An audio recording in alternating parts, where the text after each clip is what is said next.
Los Angeles में जो आग लगी उसके बारे में आप लोगों का क्या कहना? वो एक नेचुरल डिजास्टर है या फिर वो चीज़ होनी ही थी? कहीं वो ट्रांसफॉर्मेशन या यूनिवर्स का कोई मैसेज तो नहीं हम सब लोगों के लिए? आपका क्या मानना है इस चीज़ के बारे में? देखो, अगर मैं बोल रही हूँ कि वो चीज़ होनी ही थी या यूनिवर्स का कोई मैसेज या ट्रांसफॉर्मेशन है, दैट मीन्स कि अगर हम उस चीज़ को कहीं ना कहीं न्यूमरोलॉजी एस्ट्रोलॉजी के साथ कनेक्ट करें तो वो एक सेंस बनती है। बट जो भी हुआ बहुत बुरा हुआ, बहुत सारे लोगों की लाइफ स्टेक पर आ गई, राइट? अपसाइड डाउन हो गई, उनकी जिंदगी एकदम से ऐसे बदल गई जिस चीज के लिए वो प्रिपेयर भी नहीं थे। That means unexpected change. बहुत सारे लोग ट्राई कर रहे हैं उन लोगों को हेल्प करने के लिए, सिचुएशन से बाहर निकालने के लिए। जो भी हुआ ऑफ कोर्स अच्छा नहीं हुआ, बट जो लॉस एंजलिस में आग लगी है वो कहीं ना कहीं एक पैटर्न है जो बहुत लंबे टाइम से रिपीट हो रहा है और हम लोगों ने कहीं ना कहीं उस चीज को इग्नोर किया। अगर मैं देखूं कि 7 जनवरी 2025 को जब लॉस एंजलिस में आग लगी है, उस टाइम पर जो प्लैनेट की ट्रांजिशन थी, जो प्लैनेट की डायरेक्शन थी, जब जब वो प्लैनेट एक दूसरे के कांटेक्ट में आए हैं, तब तब वो अपने साथ डिजास्टर्स को लेकर आए हैं। If I am saying that, I mean it. मैं इसके बारे में आपको आगे बात करूंगी।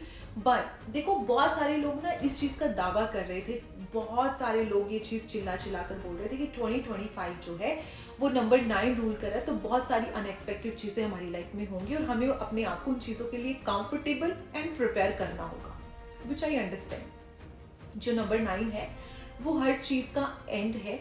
नंबर 9 का मतलब है कि हमारी लाइफ से हर उस चीज को जाना होगा जो नो लॉन्गर रिक्वायर्ड और no longer serving any purpose.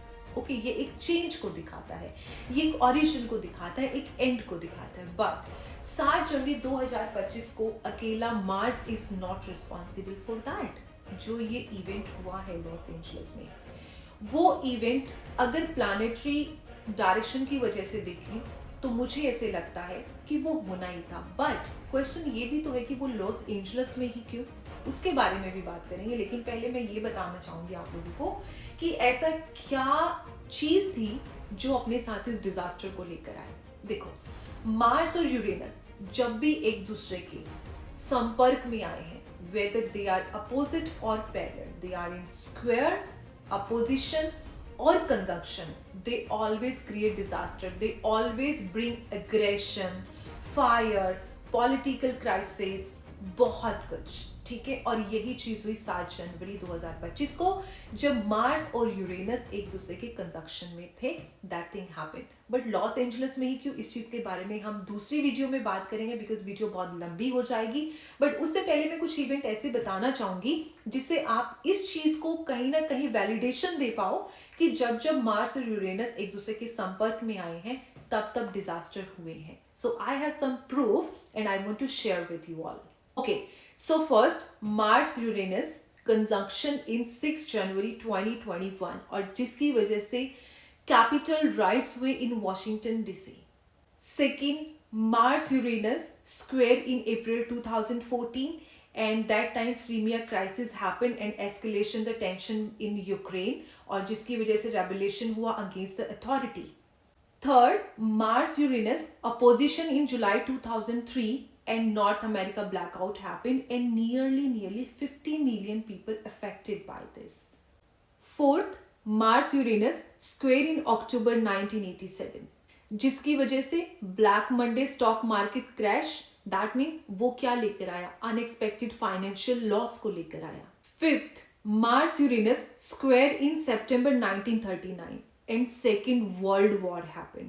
तो जब जब ये प्लैनेट एक दूसरे के कांटेक्ट में आए हैं, whether they come in opposition, square और conjunction, they always bring something with them. Okay, अब ये लॉस एंजलिस से कैसे कनेक्ट करता है इस चीज को हम नेक्स्ट वीडियो में कंटिन्यू करेंगे। बट अगर आप इस चीज से एग्री कर रहे हो या अब आप अंडरस्टैंड कर पा रहे हो कि प्लैनेटरी इम्पैक्ट कैसे लाइफ को चेंज करते हैं या प्लैनेटरी इम्पैक्ट किस तरह से हमारी लाइफ में किसी इवेंट को लेकर आते हैं, तो मुझे कमेंट करके जरूर बताना। और ये सिर्फ लॉस एंजलिस या वहां के रह रहे लोगों की लाइफ में नहीं, आपकी डेट ऑफ बर्थ क्या है या आपकी लाइफ में किसी भी प्लैनेट की ट्रांजिशन की वजह से क्या इवेंट्स हो सकते हैं, वो चीजें भी मैटर करती हैं। तो अगर आप अपनी लाइफ को लेकर इतना सीरियस हो और जानना चाहते हो, so do not hesitate to drop a message और मैं बहुत जल्दी एक पीडीएफ लॉन्च करने वाली हूँ जिसमें ये सब चीज़ें ना आप इजीली घर बैठ के खुद भी कैलकुलेट कर सकते हो। तो जितना आपको अभी नॉलेजेबल ये लग रहा है उतने नॉलेजेबल आप खुद बन सकते हो। तो आप उसे क्लेम कर लो जल्दी से कमेंट सेक्शन में फ्री पीडीएफ लिखकर, बिकॉज पहले 50 लोगों को वो फ्री मिलने वाली है। और इस चीज़ को हम आगे कंटिन्यू करेंगे सेकेंड वीडियो में, why this things happen in Los Angeles. Okay, so don't forget to follow and just wait for the next video. Thank you very much.